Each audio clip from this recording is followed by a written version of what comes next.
Milo Yiannopoulos.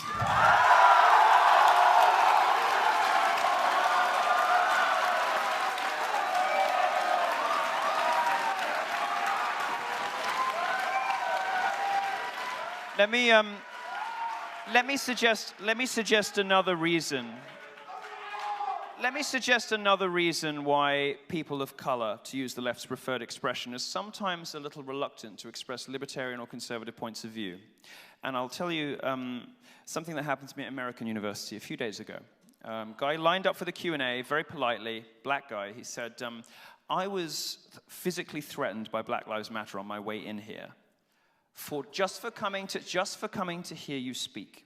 And if you don't believe me, it's on camera. He was...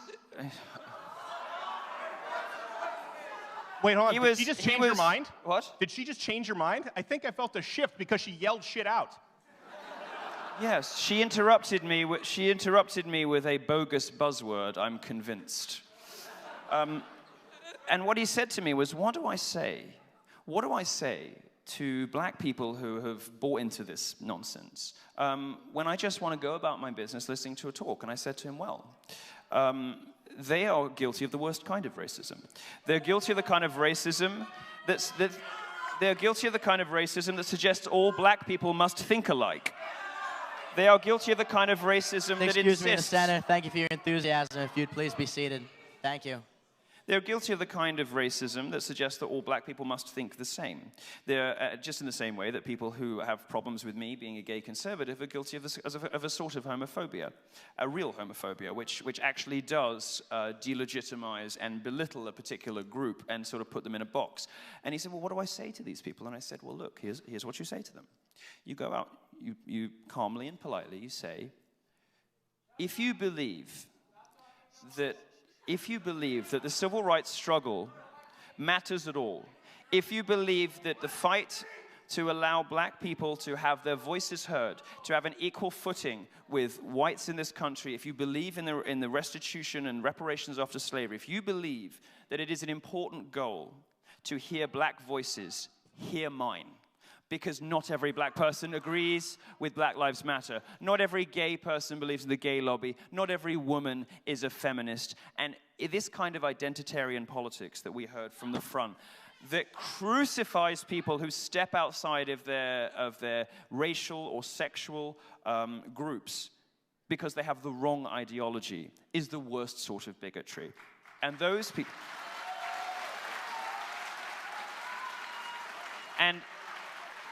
And if you're wondering why people of color are sometimes scared, not scared in the way social justice warriors pretend to be scared because a conservative is on campus, but black people are actually scared because somebody got assaulted at American University the other day.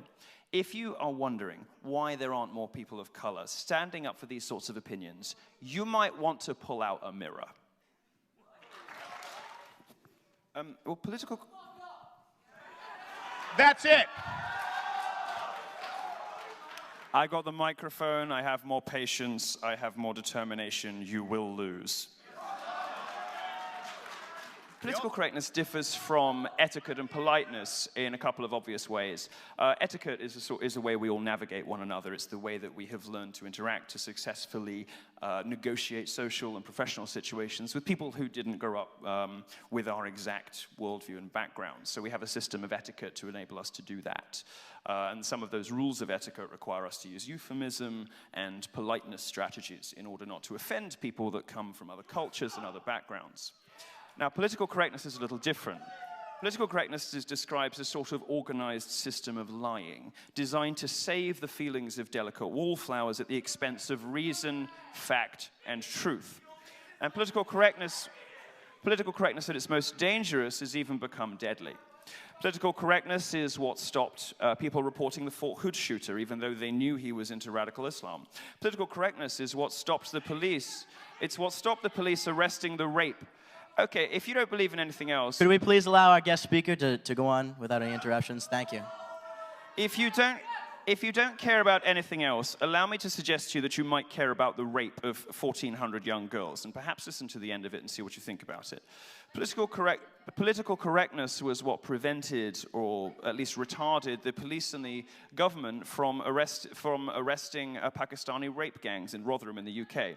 Over the course of 10 years, these familial Muslim rape gangs raped 1,400 young girls. And they weren't stopped, even though the police knew what was going on, because of political correctness, the fear of being seen as racist.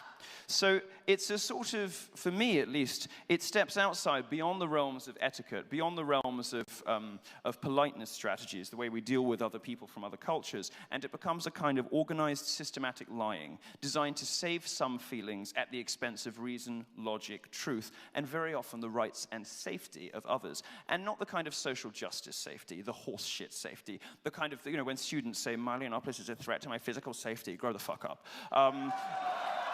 But there is a kind of real sense in which political correctness in its most extreme forms has become dangerous to the rights, freedoms, and physical safety, and even the life of others. That's the difference between political correctness and etiquette. Thank you.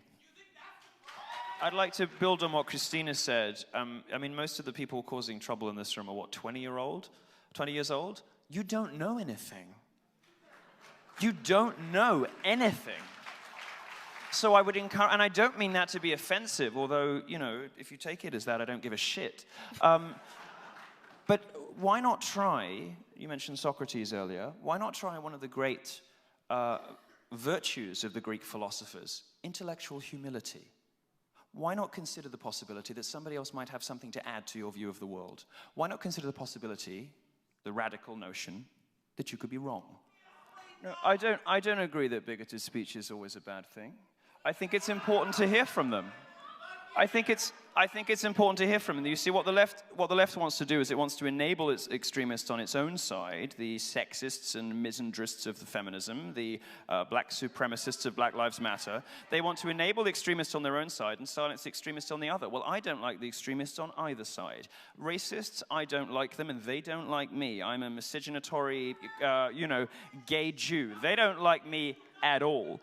But what I want to do is give a platform to all speech. I want more speech of all kinds. Why? I'll explain to you in one very simple example why that's the case.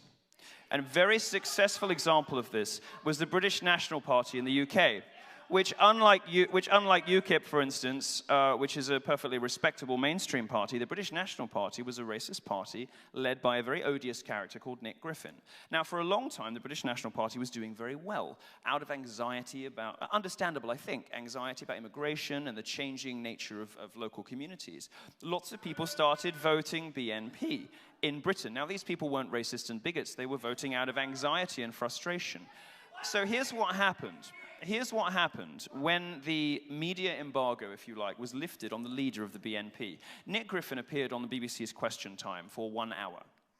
This was at a time in which the BNP was controlling some local councils. They had successfully stood for election and won overall control of some local councils in Britain. Quite an extraordinary and not a particularly proud moment in British history. But the day Nick Griffin appeared on Question Time, and the BBC was criticized mercilessly for giving this guy a platform. This is hate speech, this is bigotry, he's a racist, how dare you put this man on TV? The BNP... Oh, that was a clever one. What happened, of course, as anyone with any brains would be able to predict, was that the BNP evaporated. When British people saw what the guy who ran this party was really like, they stopped voting for that party. A couple of years later, the BNP is no longer a force in British politics. This is why it isn't just important to give platforms to ordinary speech, it's important to give platforms to all speech. Because sunlight is the best disinfectant, and the best way to deal... Absolutely.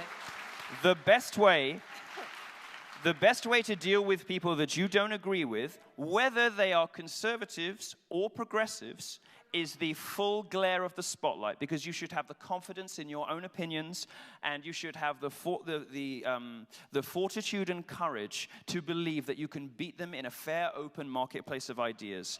And if you believe those things... Absolutely right. If you believe those things... you have nothing to fear from any speaker. this, but just to make an observation, I'm a third of the way through into a 66 college tour, and I am in a position to make a couple of generalizations and observations. I am stunned by the indecorousness, rudeness, and plain lack of courtesy and respect shown to respected speakers by the left, and I see nothing even remotely comparable on the libertarian side or on the conservative side. The level of rudeness shown to your fellow audience members and to respected professors is so shocking to me. So I can understand why you might want to come and be rude to me, because I can take it and I'm a provocateur, and I'm not going to do what you do, which is cry the victim afterwards. What I don't understand, and I have never understood, is the level of outright rudeness displayed to a classy lady who is coming here with facts and evidence to challenge your sloppy thinking. I've never understood it, and it speaks so poorly of you. And I just got a word of warning before I pass back. This is the year, just one word of warning for you guys. This is the year the public starts to see these videos. My college tour is penetrating way outside the media that is normally interested in this stuff. Your parents are going to start pulling you from college if you keep this shit up. They will not donate to these schools. Look at what has happened at Missouri. And I'll tell you something. You privileged, spoiled brats who come from nice middle-class families. Daddy pays your phone bill. Daddy bought you a car. Daddy pays your college fees. Not my daddy, your daddy. Not him. He wouldn't pay your fucking fees. I wonder what's going to happen when your parents see some of this stuff. Because let me tell you, the feedback so far from my tour has been abject horror. And I'll give you one data point, and that is Missouri, which bought into the worst kind of race-baiting, hoaxing, and lying from the student body. What has happened at Missouri? I'll tell you, two things have happened at Missouri. They have lost tens of millions of dollars in alumni donations, and enrollment is down so much. Enrollment is down so much, they've had to close 2 dorms. Do you know what those dorms are called? Strength and excellence. These are the things you lose when you buy into social justice. It's funny, you know, I mean, liberals and the progressive left have run campuses almost unopposed for 30 years, and now liberals are telling us that spaces run by liberals are hotbeds of sexism, racism, homophobia, transphobia, and rape. Maybe it's time to switch things up in the faculty. Just as, and you won't like this either, just as black communities keep voting in Democrat mayors, black communities keep voting in Democrat mayors and see their cities reduced to rubble. Maybe it's time for a Republican. You see stuff about violence, I'll tell you. The violence is coming not from the right, but from the left.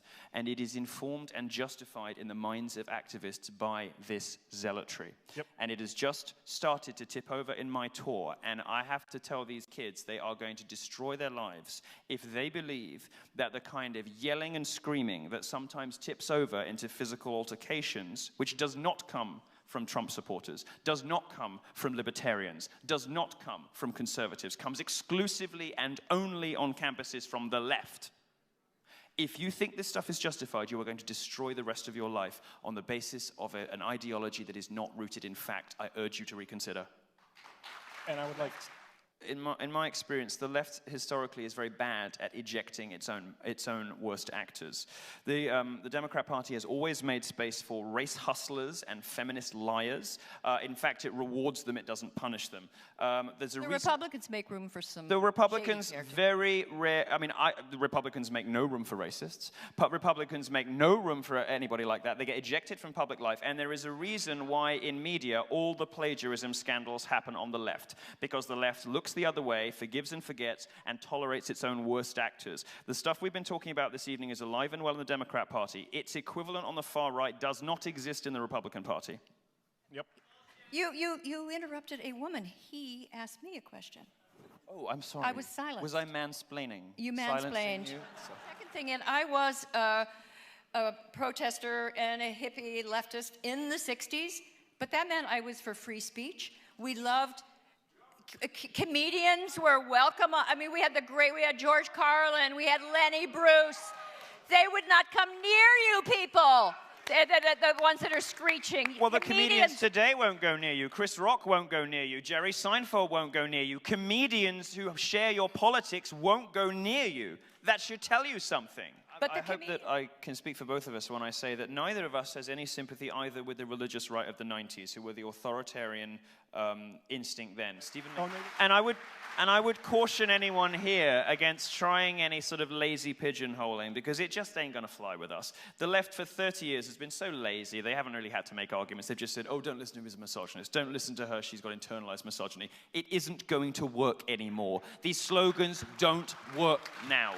Nobody believes you. It doesn't stop the events from happening. You're not persuading anyone in the audience. It doesn't work anymore. I'm a Brit. I don't even vote here. Christina is a Democrat. We have no more love from the authoritarian religious right in the 90s, who, for instance, were saying that video games could make you violent and prompted school shootings.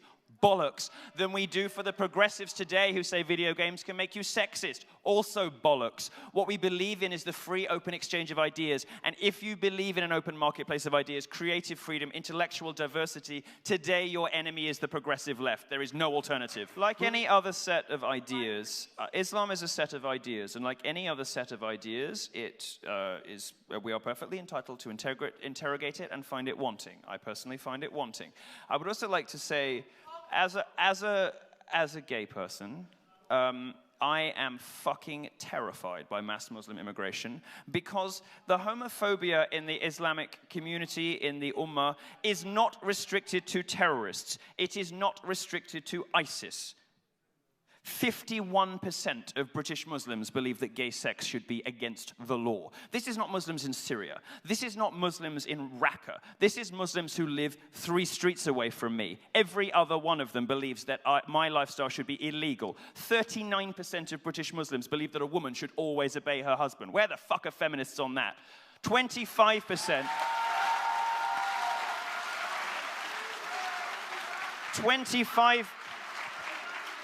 25% of British Muslims believe that Sharia law should be instituted, which under certain circumstances treats a woman's... Milo, he's trying to narrow in on a question. Well, I'm going to finish. Treats a woman's testimony as worth half of a man's. The Queers for Palestine, possibly the stupidest people to walk the face of the earth, overlook the statistic that 97% of Palestinians believe that homosexuality is an unacceptable lifestyle choice. I'm not scared by terrorists, I'm scared by Islam. Gender studies should be abolished in all publicly funded universities.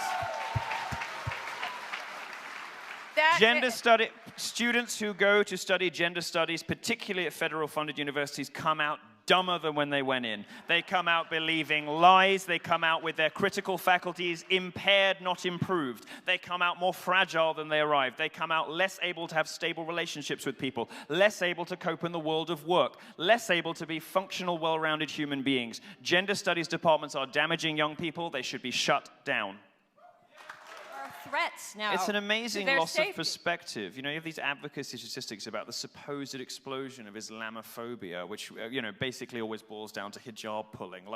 Like people forgotten 9/11. I mean, are you people too young to remember that you know, buildings were brought down in New York, Belgium a couple of weeks ago, Paris a few months before that, and you're worried about a bit of hijab pulling? Get a fucking grip. Why do you feel compelled to defend an ideology that would throw you off a roof for looking like Rachel Maddow? Oh, and by the way, it's not just terrorists. It is 10, 11, 12 mainstream Muslim countries that would execute me for being gay. This is not terrorism. This is Islam, and I am entitled to dislike it. Okay, the problem with the modern progressive movement is it's run out of things to fight for. Feminism has nothing left to fight for. The gays have nothing left to fight for. And so, you know, you have an ever-dwindling number of ever more hysterical people who have to band together in order to get anything done at all. And they have this idea intersectionality, which basically means some people's lives are shit for multiple reasons. And an attempt to kind of band together the problems of a bunch of different disparate groups that have nothing to do with one another. It is the sign of a movement in its death throes. shrieking out in pain and desperately looking for friends to We're going to move on remain to relevant. the next question. Outside that, so So I was scheduled to debate at Manchester, and both me and my interlocutor were both banned from the college campus. Well, fine, but my feminist opponent in the debate, the title of the debate was, "Does feminism have a problem with free speech?" The problem in Europe is that there are multiple pressures on free speech. Many people in Europe do not appreciate the value and significance of something like a First Amendment because they haven't grown up with it. It is way worse in Britain. The difference, I think, between Britain and America is in England, they'll ban you and you'll never get onto campus, and the faculty will collude with the students to do that. Here, the faculty will grudgingly allow you to do it because they can't really say no because of the First Amendment, but then you get the idiot brigade. Look at the unholy alliance between people who are complained about offense-taking on behalf of Muslims. Don't say the wrong thing about Islam. I mean, we'll blow you up, we'll kill you, we'll throw you off a roof, we'll hang you from a crane in Iran. But, oh, don't say don't say that Muhammad married a 9-year-old. Fuck off. And in addition, you know, they make common cause with the most noxious and terrible feminists. You see the results of this, and just look.